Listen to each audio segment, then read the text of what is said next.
Afternoon, everybody. Thanks for being here.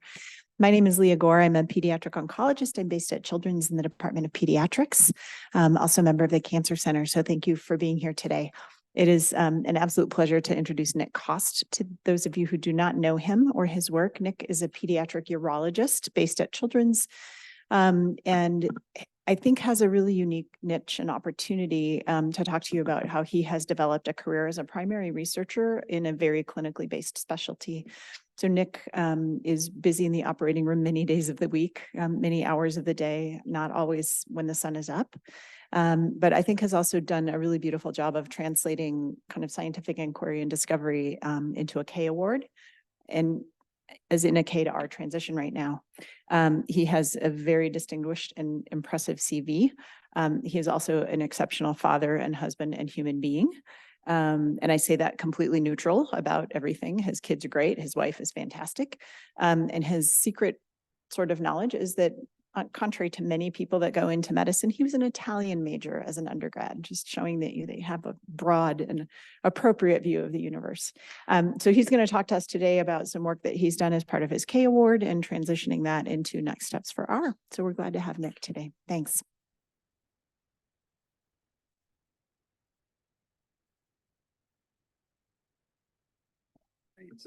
Turn on the microphone here. You all hear me okay? Can move that if it needs to be better. Well, it's good to see some friendly faces in the crowd. I appreciate you all having me here today. And as Dr. Gore had mentioned, what I'd like to talk about today is really a kind of bedside to bench experience that I've had in terms of research, going from a clinical observation and then trying to understand behind that what there was. And specifically, this has to do with how chemotherapy that we give for children that have cancer, how that impacts the long-term physiology of the lower urinary tract.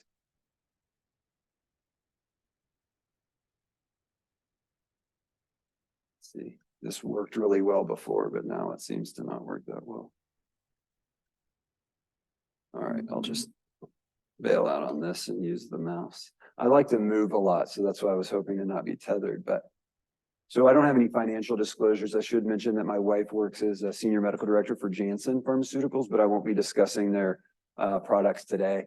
Also, I would like to mention, just really to give thanks, that I've had the great fortune over my career so far to be supported by our institution, whether that's my department in the Department of Surgery or Children's Hospital or the CCTSI. I was fortunate to be on their KL2 mechanism and then translate that into a K23 from the NIDDK. And so want to acknowledge that and really thank people for that help. I think we all probably take far too much credit for the things that we accomplish, and in reality, we accomplish them because of the support of others. And that's definitely true in my case. I wouldn't be here if it weren't for all these people that have helped me along the way. And again, a huge honor to be here. Thank you for the invitation to speak with you. Also, I'd like to start a little bit with, as I guess was fumbling around with that slide advancer. It was right before COVID. Our department actually had a visiting professor that came and gave a whole talk on how to get better at presentations, because I think historically we don't do a very good job. And I like this meme. You'll see I try to sprinkle in some humor in my talks, but people really use PowerPoint as like a crutch. And so I'm trying to not do that. And so this person had three main suggestions. So I took notes and made all these plans for how to get better at presentations. One was eye contact. So I was like, okay, I'm going to really focus on people in the crowd when I give talks. And then COVID hit. Literally, I think this person was here like February of 2020. So then you're behind a Zoom. So that was very difficult. Another was don't stand behind the podium. Don't be anchored. And so then, of course, we go into Zoom and you're behind a screen. So then the third suggestion was breaking up the talk with humor, which I've tried to do. And for me, that's dad jokes. So I'm going to apologize in advance. They're terrible, but they keep people engaged, because I've learned you can't really keep someone engaged and on topic for more than 5 or 10 minutes. So every 5 or 10 minutes, I'll try to sprinkle in a terrible joke. You're free to take them home and use them. But this is the like original dad joke, right? So when does a joke turn into a dad joke? When it becomes apparent. All right. So the background, cytotoxic chemotherapy, the traditional kind of chemotherapies that you think about, are really the foundation for treating childhood cancer. And they've been a huge success over the last 50, 60 years now. It's allowed us to cure a number of children in a higher proportion. But with that cure uncovers then the deleterious side effects. So I think we have to be appropriately respectful on both sides about that. And so for me, what that meant was starting into practice. As a bit of background, I had done my urology training, and then I did a fellowship in urologic oncology, so focusing on the aspect of things like kidney cancer, testicular cancer, bladder cancer, prostate cancer. And then I did a pediatric urology fellowship, all because I was really interested in treating children that had, and adolescents and young adults that had these urologic malignancies. So when I got out of training, finally, after 9 years, I was ready to start seeing these kids. But it wasn't just that you get called about, right? You also get called about if they have any urologic problems. So I was seeing all these kids, what seemed a high number to me, high proportion, that were having voiding dysfunction. So what that I mean is they're having problems bedwetting later than they should have. They're having problems during the day, not having accidents. And so I thought, is there something behind that? It was a little bit of a seed in the back of my mind. So again, what I really wanted was oncology to call about this, a right-sided kidney tumor. That's what that CT scan is showing, because I felt like that's where my expertise was. I didn't really know that I had any expertise or that I was prepared to manage this, the kid that having difficulty voiding and having accidents. And so, we know a lot about the most common types of side effects from these chemotherapies, the ones that really show up, that are life-threatening, right? Those are easy to see. But what about these kind of less potentially life-threatening conditions, right? If a parent has a child that's been cured of cancer, their level of concern about them wetting the bed is relatively low, right? They feel like they have bigger fish to fry. And so trying to untangle, is it really a problem, or is it just a problem that people aren't reporting? And so all of this for me and my kind of journey with this was occurring within the same time frame as we started to recognize that survivorship was a bigger part, right? So we're approaching now probably over 500,000 adults in the United States that are childhood cancer survivors, right? So we were doing a great job of curing, but that means then if you actuarialize, however you say that word, over time, you're going to end up with more kids that have gone through this experience. So it becomes a compounding problem. I'm going to put a little more background on this. My previous life, when I was an oncology fellow, I spent a year in the lab studying autophagy and RCC. And then I was able, fortunately, to continue in my research year of my PEDS fellowship to continue that. So I had done 2 years in the lab looking at autophagy and RCC. So when I was recruited here in 2012, the plan was that I was going to do some of that work alongside a PhD who at that time kind of oversaw a lot of the research that occurred in our division of urology. But between when I had decided to come here and then I actually got here, that person was recruited away.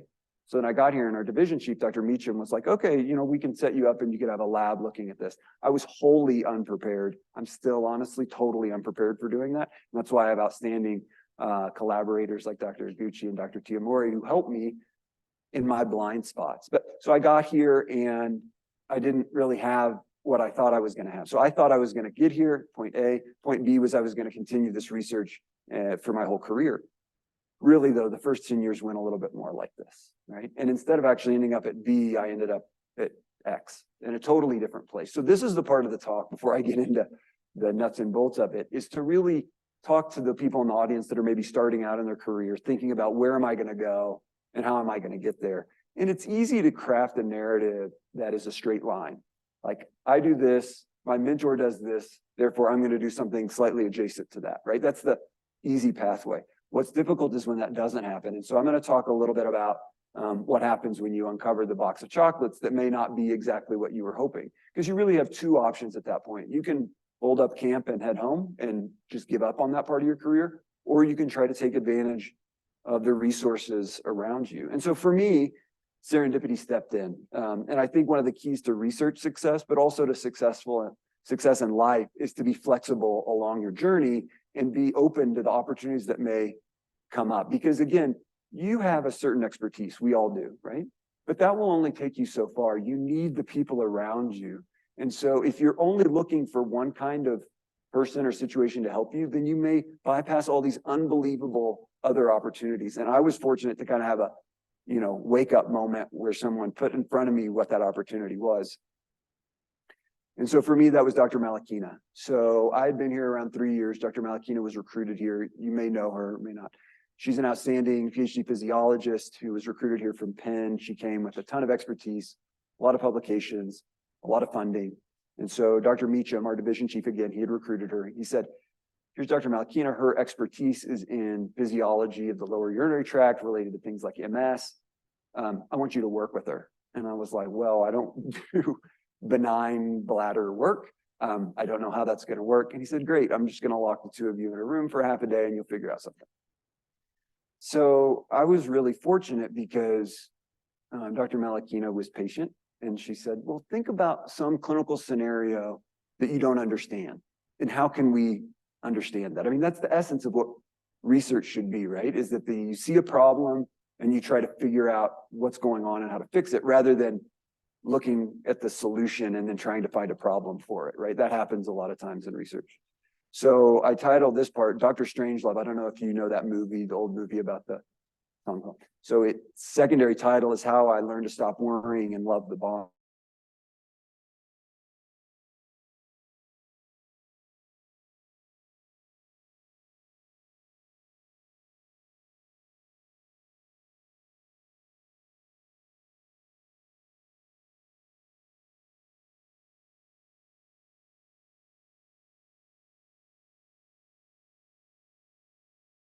That we won't fully go into.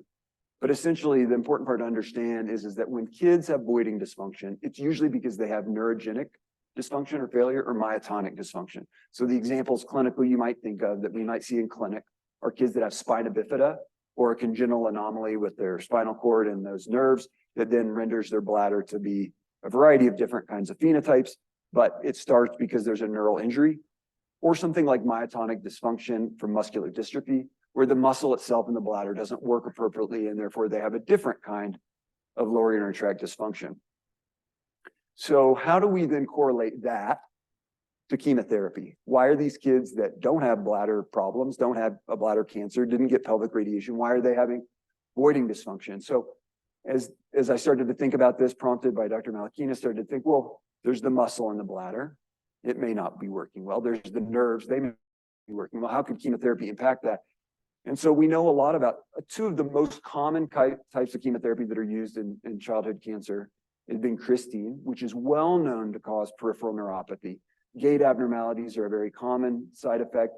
There's a lot of physical therapy that goes into helping these kids through their rehab to try to overcome that if it happens.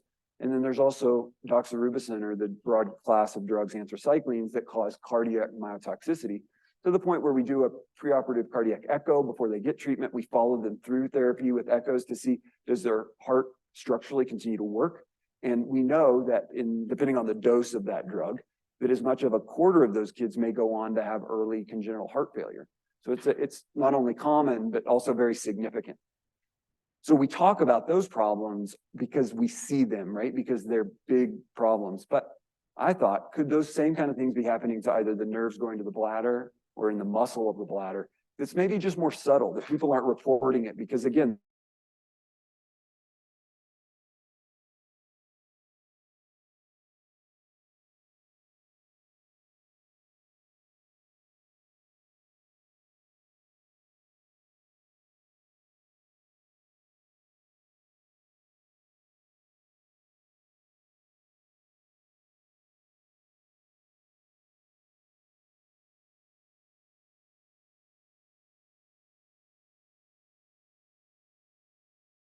a mouse model that we've exposed to these drugs. So this is kind of the schematic, or what I've included in my R01 submission, which is to explain what we're doing here. We have two different things. We have children. It's a rare entity that children have cancer, fortunately, but the experience of being able to study them it's a limited opportunity. You obviously can't do certain invasive testing. It's not ethical, but that's ultimately the population we're interested about, right? So we can do very limited things there. Whereas in other side of this bridge are mice, right? They're homogeneous. They genetically are the same. We can give them very controlled exposures. We can do in vivo, ex vivo testing. But do they really, capture the human experience? That's hard to know. But we can use both sides and walk across this translational bridge to like learn from both sides of it with our goal ultimately of helping those children. So the survey we did is what's called the dysfunctional voiding scoring system. And so it's a 10-question inventory that's validated in kids to try to determine if they have voiding dysfunction.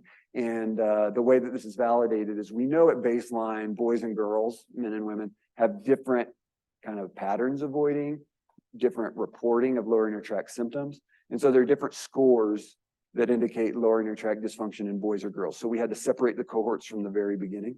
But our goal was to look to see if the proportion of children treated with these drugs was higher, significantly higher than those that didn't have exposure to these drugs. So we recruited children from the Children's Cancer Blood Disorder at Children's, and then we recruited children from a Well Child Clinic that's across the street, across Colfax in that building, to fill out this survey. And we looked at kids that were from 5 to 10 years old, and the reason for that is that survey I mentioned is validated in that age group. And we wanted to look, at least initially in the cancer survivors, at a little bit of a longer term follow-up. So we didn't want to necessarily survey them during treatment because we understand there may be acute toxicity. And if that resolved, you could argue it may not be that big of a deal. So as a first stab, we said, well, let's wait for a year after therapy to see how they're doing.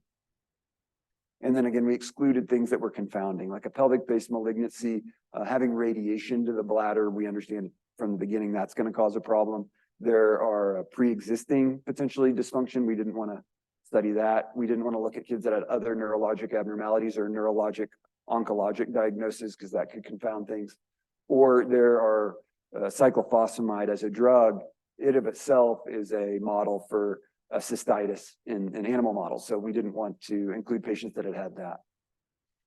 So again, the 10-question survey that was validated to screen children in North America, English speaking. There is a validated Spanish speaking survey now looking at children without neurologic conditions for voiding dysfunction. And so our hypothesis is that we would see a higher proportion, and we powered this and help from my statistical mentor, Dr. Desheng Gao. We were looking at essentially a 15% difference between the two cohorts. And so we powered it to do that, and we separated them by gender. So we needed essentially 40 kids in each gender cohort to be able to have statistical power to look at this. And so the raw scores themselves were higher in the cancer group, but our primary aim was that proportion analysis. And you can see here that almost 40% of the children exposed to these two drugs, one of the two or both, reported symptoms that were above that threshold for voiding dysfunction.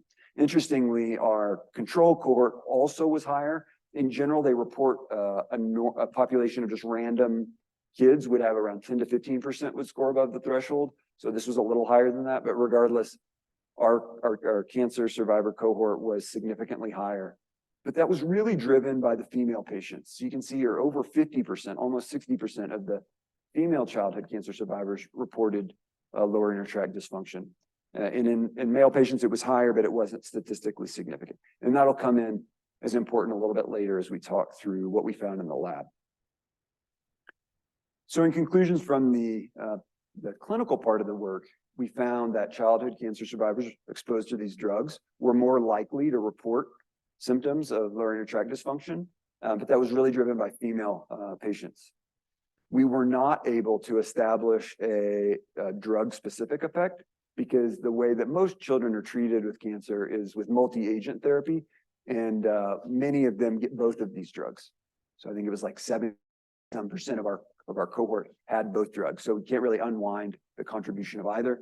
And we weren't powered to look at a dose-specific effect, though we've gone back and looked at that a little bit, and it's part of what I'm putting into my R01 submission because we do think there's something there around the exposure and the effect. But I was fortunate, along with the colleagues that I've mentioned, Dr. Gucci, and as well as one of our former fellows, Dr. Hecht, who really helped me with this. We were able to get this work published, and I'm very thankful for them for helping to make that happen. So what have we done with that is that was really just survey, right? There was no physiology involved in that. This was how patients and their families reported things to be. So we wanted to look at a couple of things. One is, how do patients that aren't exposed to these drugs but do have cancer, how's their experience? Because it may be logical that they're stressed from having had this diagnosis. So maybe just it's not the drugs, it's that they had cancer. So we're recruiting a population of children that have had cancer, that have not had these drugs, a little bit as like a positive control cohort. And so far we have 18 of these patients. We're going to need more to be powered, but we can see the early results are that there is a significant difference, that these children that have not been exposed to these two specific drugs, also not exposed to cyclophosphamide, I should mention, but that their experience is much more like our well child control. So that's encouraging. We need to build this up more, but so far I'm excited about that. And then the next is clinically to obtain actual physiologic data. So in this realm, what we're able to do are what are called non-invasive urodynamic studies. So that would be where children void into a calibrated toilet. And here's some images. And so it can measure the time that they void, how fast they void, what the average rate is, what the max rate is, what the pattern looks like. So ideally, it should be a nice bell-shaped curve. And then with a little small bedside ultrasound, we can measure their post-void residual volume, because that's another sensitive indicator for kids that have voiding dysfunction. So now we're going to collect some actual data about them. And the way we've designed this statistically is that we're going to have 4 different cohorts based on their gender, based on their reported symptoms. So if they report in the DVSS that they've got a high level of symptoms, does that correlate with their voiding patterns and their parameters from their non-invasive urodynamic study or not? So it's a little bit of a validation of non-invasive urodynamics to correlate with the DVSS. And the reason for that, honestly, clinically, is that it's much easier to screen kids with a survey than it is to bring every child in to do, even though it's non-invasive, it's still annoying to ask them to come in to pee. All right, so that's the clinical part of the work. The next thing we'll do is we'll go into a little bit about what we're doing in the lab. I will pause to take a quick drink, see if anybody has questions, and then also to include another dad joke. All right, so this is one of my kids' favorites. What did the janitor say when he jumped out of the utility closet? Supplies. That one didn't work very well during Zoom because you couldn't do the whole, I feel like it requires the, all right. So our hypothesis going into this was that for each drug that it would work slightly differently, but for the doxorubicin, based on what we knew about its myotoxicity, that it would affect the detrusor smooth muscle and that would lead to lower urinary tract dysfunction. And so what we did was we designed, along with some collaborators that I should thank, and I'll mention at the end for sure, but also mention now, the group in veterinary medicine and veterinary oncology at Colorado State, Dr. Lena and Dr. Gustafson, really helped us design the dose exposure for these studies because they have a lot of data around what a murine dose is equivalent to a human dose. So we started with a fairly average dose of doxorubicin. It was given through a tail vein injection for 6 weeks. And then we looked a week after treatment. I should mention these are juvenile mice. Again, we were hoping to recapture the pediatric experience. So we did a few things. We looked at physiology, we looked at histology, and we looked at some gene expression pattern. And I want to give a special thanks here to Dr. Iguchi, who put together this schematic that's, I think, excellent, and I steal for a lot of my talks. So one of the first exciting things we saw was detrusor hypertrophy from the doxorubicin exposure. And this was exciting because we were really thinking, again, really anchored to the experience from cardiac toxicity, that we would see this cardiac dilation. So I thought, well, maybe the same exact thing is happening here. So that got us excited. Then we started to see some difference in the behavior. So as you well know, we can do void spot assays and cages and look and see the number of small and large voids. So we saw with the doxorubicin exposed mice, they weren't necessarily having any difference in their actual voids, but they were having these kind of small, probably non-functional type voids. And those were increased in the doxorubicin exposure. And then the first schematic that got me really excited about it was looking at the force of the contraction on detrusor smooth muscle strip testing. And this really overlies, and I should include a picture here, but exactly what happens with the cardiac muscle. That there is, depending on the dose you give of doxorubicin, you see this slow declination in the ability of the cardiac muscle to contract and create force. So we saw the same thing here. So in all honesty, up until this time, I was a little bit concerned we wouldn't find anything. You know, I would put all this effort in, everybody would put all this work together, and it would be a bust. So this was the first time I was like, well, maybe there really is some there. And then doing a deeper dive into the physiology, we also saw in addition to the contractile problems, there's issues with the relaxation. So in the doxorubicin exposed mice, we saw an attenuation in their relaxation. And so again, as I've mentioned already, we were anchored really from the beginning, biased that it's going to be the same as the cardiac muscle experience.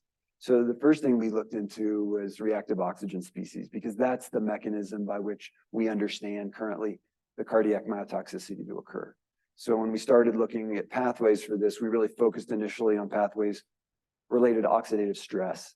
So when we didn't see anything there, we were a little confused what's going on. So we dug deeper into looking, maybe there's contractility issues, maybe there's muscular-based issues. And so we found on our first kind of shot at this that we saw a downregulation of these big potassium channels, BK channels. And then when we looked at protein expression, we saw alterations in the myosin light chain, both the myosin light chain kinase and then subsequently the phosphorylation of myosin light chain 9. And so digging into that a little bit more, we looked at a variety of different BK channels. All of them were downregulated, though the most downregulated, you could say, most significant one was BK beta 1. And so to put into perspective what that does is it facilitates the cell surface expression of this channel and it allows its probability of being open. So then we dug a little deeper and did some immunofluorescence around that, and we saw that in the doxorubicin exposed mice, we lost those BK channels in the lamina propria and the detrusor. And so again, you're seeing a decrease in this big potassium channels. And so what that leads to is that the detrusor smooth muscle is going to be more depolarized and hyperexcitable. And so you would expect the phenotype to be that they're going to have detrusor overactivity, and then potentially long enough term, like the heart, if you have hypertrophy, you'd lead to a constricted low compliance bladder. And that's a real concern, something we see in other etiologies of pediatric voiding dysfunction. So this seems to make sense with that. And so our kind of working hypothesis and model around that is that the doxorubicin affects the detrusor in two different ways. One, affecting the contraction by downregulating the myosin light chain. So you have decreased contraction. And then through the BK channels, you're attenuating the relaxation. We think that currently the reason we're not seeing a ton in the short term of changes in their voiding behaviors is that you can probably compensate for some period of time. And we see this in patients a lot. You can have some sort of an insult. Most of the time, the bladder can overcome that. You can come up with alternative ways. Either you void a little bit more frequently or you take longer to void, but it may not rise to the point that it would bother you for quite a while. And so what we need to do is look over a longer term period of time to see if we're seeing the same effects. And so we'll see, this talk 5 years from now may be very different. But again, was very fortunate with our help of a lot of collaborators to get this work published. And we'll continue with this doxorubicin story going forward. As a dad joke between those, this and the vincristine part, I think this one's especially appropriate when we're talking about voiding. So why can't you hear a pterodactyl in the bathroom? Because the P is silent. All right. So the vincristine model. So similarly, while with the doxorubicin, based on what we saw in patients with myotoxicity, we were expecting that to be the pathway. With vincristine, we knew that they had neurotoxicity, so we were expecting to see pelvic neuropathy leading to lower urinary tract dysfunction. And so again, the schematic from my collaborator, Dr. Iguchi, where we exposed mice to vincristine, helped with the dosing modeling from our group at Colorado State. So we exposed those juvenile mice to vincristine over the course of 4 weeks. They were getting 0.5 milligram per kilogram twice a week. And then we did the same thing, some physiology, histology, and gene expression studies. But what we started to see was, unlike what we thought in the dox mice, we're seeing some gender dimorphism, some sex dimorphism, where the female and male mice were behaving differently. And that got me interested because, again, in humans and patients, that's what we see, right? We see a different experience for female and male patients. So I thought maybe this could help explain that. And so we were seeing what we thought was essentially a little bit of a decreased bladder sensitivity in the female mice.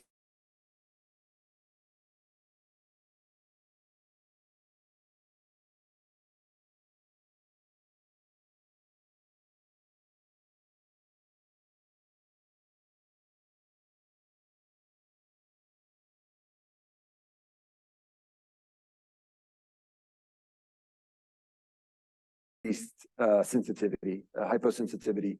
And so we looked at that in both in male and female mice. We did see that decreased sensitivity at these doses. So we feel pretty confident that vincristine is at least in the range of what we would expect those kinds of side effects to be. When we looked at the gene expression, we saw a difference between the female mice and the male mice. So in the female mice, we saw in the bladders a downregulation of the serotonin receptor.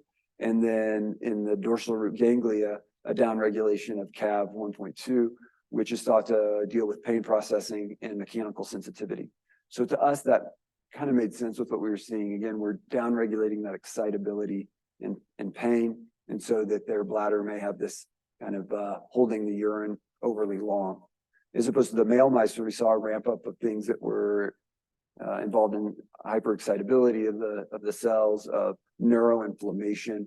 And so really two different pictures here. But again, to me, rather than that being confusing in a way, it actually maybe it replicates what we see in patients. So our model at that point was really that through the serotonin receptor in the bladder and CAV1-2 and the dorsal root ganglia, maybe we're seeing this decreased sensitivity at the level of the bladder and the nerves. And so that's leading to the increased capacity that we saw and the decreased frequency of voiding. Whereas in the male mice, we were seeing this overactivity picture. And so we kind of decided to separate the male and female pictures and start to study those individually. So in summary for that part, that the vincristine affects the neural function in the lower urinary tract. And what's interesting is that this gender sex dimorphism is actually seen and reported pretty well in other rodent models of peripheral neuropathy. So this is something that's been known before, and maybe it's just a similar phenomenon, but in a different kind of part of the body than what we've seen before. So this initial experience for that, we were again successful in getting that published. And big thanks to Dr. Iguchi for that. Some more late breaking and not yet published data that we'll talk about briefly, just to kind of go further on what we found. Dr. Iguchi had been very astute to notice that in some of the sections of the bladder, we were seeing an increased number of mast cells in the male mice as opposed to the female mice. And you can see here that that was a statistically significant difference between the controls and those male mice exposed to vincristine. And so we wanted to look a little bit into that mast cell picture. And so on our gene expression, we identified a few key areas that were differentially regulated that I think are important to mention. And I'll talk a little bit about what we've done so far around that. One was that we saw a downregulation of TGF beta 1, an increased regulation of KIT, and then a decreased regulation of the histamine receptor. And this is in the bladder, at the bladder level. And so what we think that might mean is that we know that KIT is related to mast cell activity in population, and actually it's also known as mast stem cell cell growth factor receptor. So the fact that it's upregulated along with this increased mast cells would make sense. As far as the other issues, TGF beta 1 has been reported to be inhibitory when it comes to mast cell development, survival, and function. So the fact that it would be downregulated would make sense. And then histamine receptor 1, as the mast cells degranulate and release histamine, maybe that's what's happening here is that to accommodate that, you've downregulated the histamine receptor so that it's not overly sensitive to histamine. We did some immunofluorescence around this, and so we looked at the KIT, and it doesn't show up well, but you'll have to take my word for it that there's a statistically significant increase in those mice that were exposed to vincristine. And so then we had some physiology experiments where we were going to expose these Truser smooth muscle strips to varying compounds to try to see how they function when we stimulated them to test their physiology. And so we would expose them to a mast cell degranulator to see if that changed their contractility. We would expose them to histamine, which we assumed are coming out of the mast cells. And then because we had that picture around the histamine receptor 1, we wanted to block that with hexafenidine and expose them to histamine to see if it was something specific to that receptor.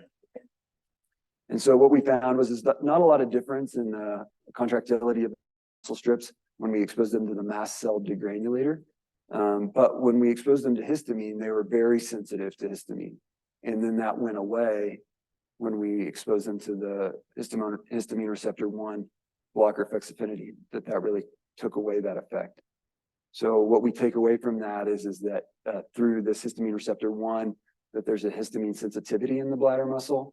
And so we think that maybe, at least preliminarily in the male mice, we see this detrusor overactivity, but that's driven by this mast cell picture and kind of an inflammatory phenotype. To summarize altogether what we're talking about, both in the lab and then in the patients, we think currently that the vincristine acts through the dorsal root ganglia, at least mostly in the female mice, and then the doxorubicin at the level of the detrusor smooth muscle to lead to lower urinary tract dysfunction, to the point that almost 40% of childhood cancer survivors exposed to these therapies report symptoms that are significant. And in the mice, we're seeing in the vincristine exposure, we're having an increased capacity, increased voided volume, non-voided contractions. So we may not see them on a voided spot assay, but they're having these non-functional contractions of their bladder, which is a hallmark in a lot of other diseases of lower urinary tract dysfunction. And then in the dox exposed mice, we're seeing the decreased contractility of the detrusor and that it's hypertrophied and hyperplastic. So what are our next steps? I've already alluded a little bit to our collaboration with the Flint Animal Cancer Center at Colorado State. And Dr. Gore was kind enough as one of my mentors to introduce me to the great people there. And so we're developing a real world model of this.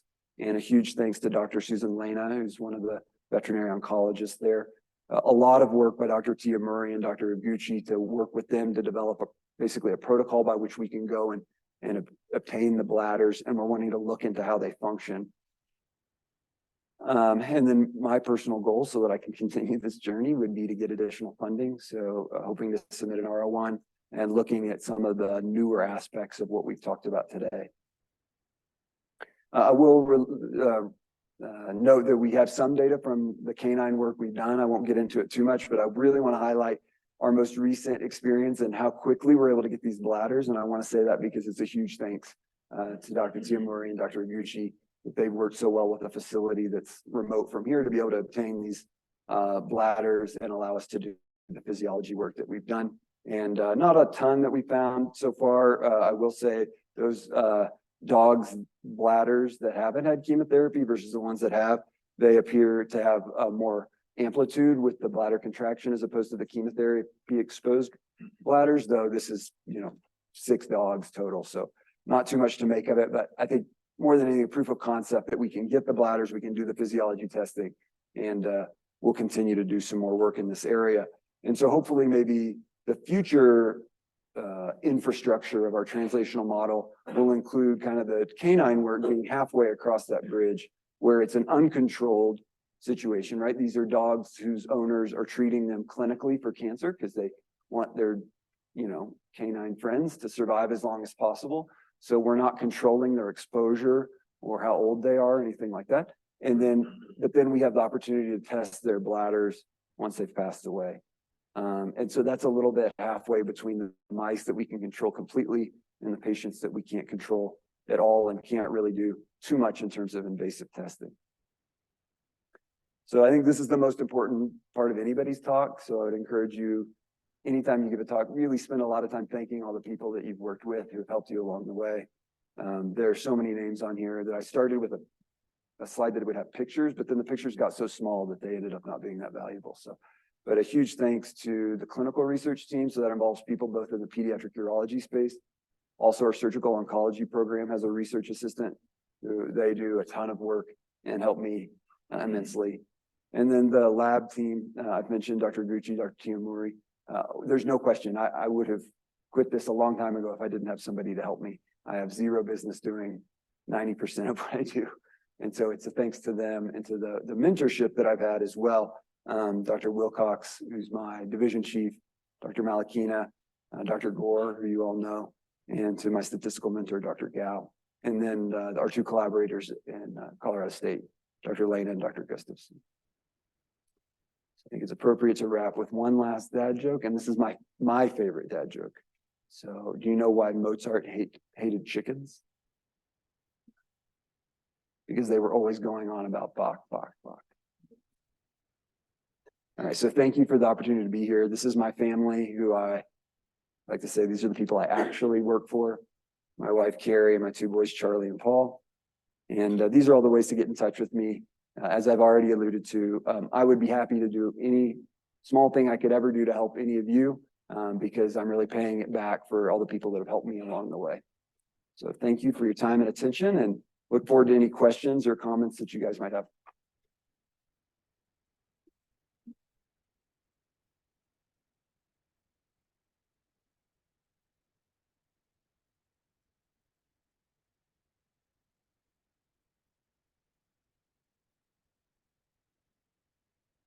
Questions, anybody? Yes. That's pretty loud. They can't hear you on mine. Thank you very much. That was an excellent presentation.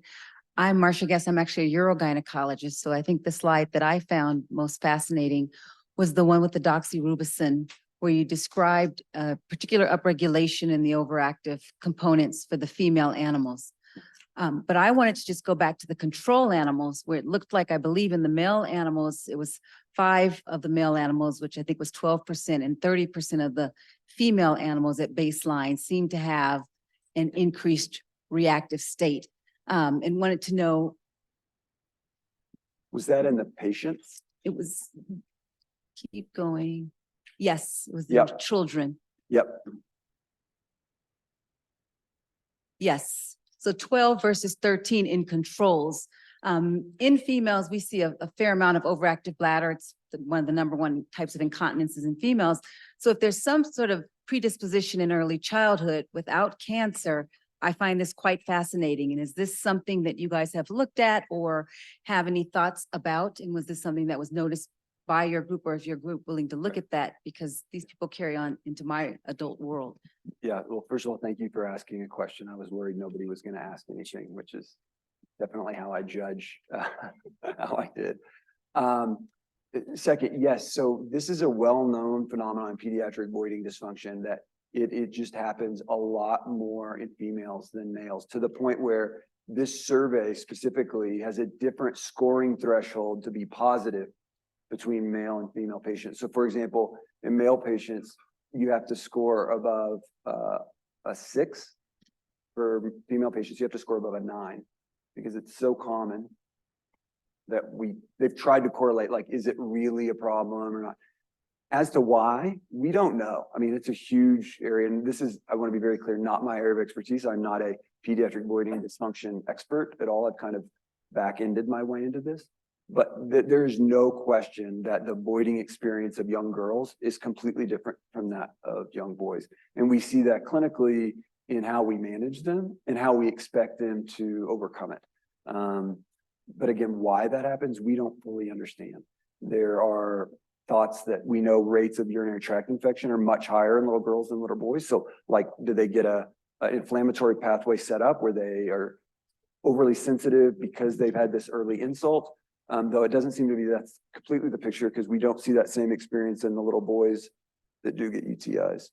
But there's clearly something there, and we recognize that and have had to account for it all the way through. And that when we power our studies, we're having to look at female and male patients separately, because it wouldn't be a fair assessment to just lump them all in together. And I think your point is super well taken, and something that I've tried to include in the background of my specific aims pages is that these kids that have voiding dysfunction go on to become adults that have voiding dysfunction. And it sounds like not a big problem now, but the financial impact is huge, right? So adults that have voiding dysfunction, it costs somewhere between $10,000 to $20,000 a year. And that's for, like, not terrible voiding dysfunction. That's like kind of garden variety, and can go up from there. So yeah, your point is super well taken. And so our study of this in the specific population we're talking about is really on the background of another problem. Thank you very much. Just sort of a follow-up to that, because now you add cancer to someone who's already at a heightened threshold. Are we just missing that response because it's already upregulated at baseline? I think you sort of showed now the males have this response, is it Yeah. almost impossible for the females to have that response because they're already upregulated at baseline? Right, Does I that think make sense? that could be, I mean, I think that's why we're gonna have to have gender specific, sex specific controls all the way through looking at this. And, but we're gonna have to continue to study across the sexes as well, because we need, you know, that they're kind of a male child without exposure, a female child without exposure, and a female child with exposure have to, they're both controls for that, right? Thank you again. I think we have a question online. Yeah, so Paula on Zoom asked, what was the age of exposure different in males versus females? Yeah, so I didn't present that data, but there was not a difference in terms of the age of diagnosis or the age that we studied the well child controls, if that makes sense. Now, we're a little bit hamstrung currently or in the past about this age cutoff in terms of when this survey is validated. Because what happens is that we run into a situation where if kids have to be a year off of therapy, and then we want to look at them before they're 10, we're missing a lot of kids because, for example, the most common thing, right, is leukemia, and those kids can get years of therapy. So if they're not diagnosed really early, then we run into a problem where they age out of when this survey is validated. So we started to think outside the box and continue to use it, even though maybe it's not validated in that age group. I don't have any real reason to think it wouldn't still be valid, because by even just expanding to kids up to 13, we can really double our potentially eligible population. So that'll have to come with a lot of caveats. And I would love it if someone was super interested in this area that wanted to validate it in that, but that's a whole area of science that I don't know and am not expert in. But we've realized over time that there's some inherent limitations we have. Another one being cyclophosphamide exposure, because so many kids also get cyclophosphamide that it makes it hard for us to rule out so many of those patients. So we lose a ton from that, or radiation as well. So I've had the great fortune over the last year or two to work with one of the graduating Pediatric Oncology Fellows who's staying on his faculty. And basically he's looked at the, Michael Edwards, I should mention him, he's excellent. He's looked at this experience with kids that have gotten radiation. And that's, when you add that on top of this background, even a bigger problem. So there's a lot of things to look at here, just a lot of things to control for, right? That's unfortunate, that's clinical science. So. Did I answer that question? I can't even started talking and I just. Great, thanks. Hey, Nick, can I ask you something that I've never really thought about before? I think you mentioned that one of the receptors that was identified was in the serotonin pathway. Mm-hmm. How do you look at that? Or is that related in any way to the 5-HT3 antagonists and reuptake inhibitors that prevent chemotherapy-induced nausea and vomiting? So Is there a relationship between that part of the pathway, or is it totally separate? I think there could be. I don't know enough to say definitively one way or another. I think that the part about this that may provide some thought that it's not playing a huge role is that we're looking at kids that are at least a year after therapy. So they shouldn't be, you know, I'm assuming they're not continuing to utilize that. But I think it's something that, in my understanding of the way that those drugs work, is that it's not a irreversible blockade.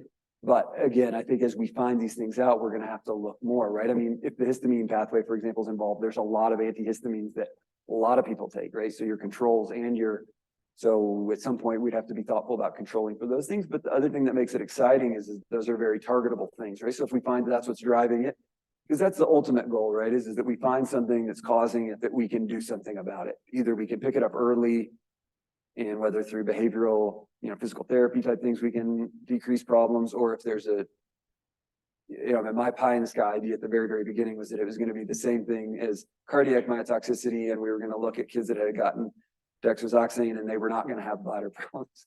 What we see now is I don't think it works through the same pathway, so that's out a little bit. But I think that if we could develop this down the same research pathway, the way that they developed that and that it's clinically utilized now, that's the golden ticket if we could get there. No problem. Just, I thought your animal models were quite nicely done.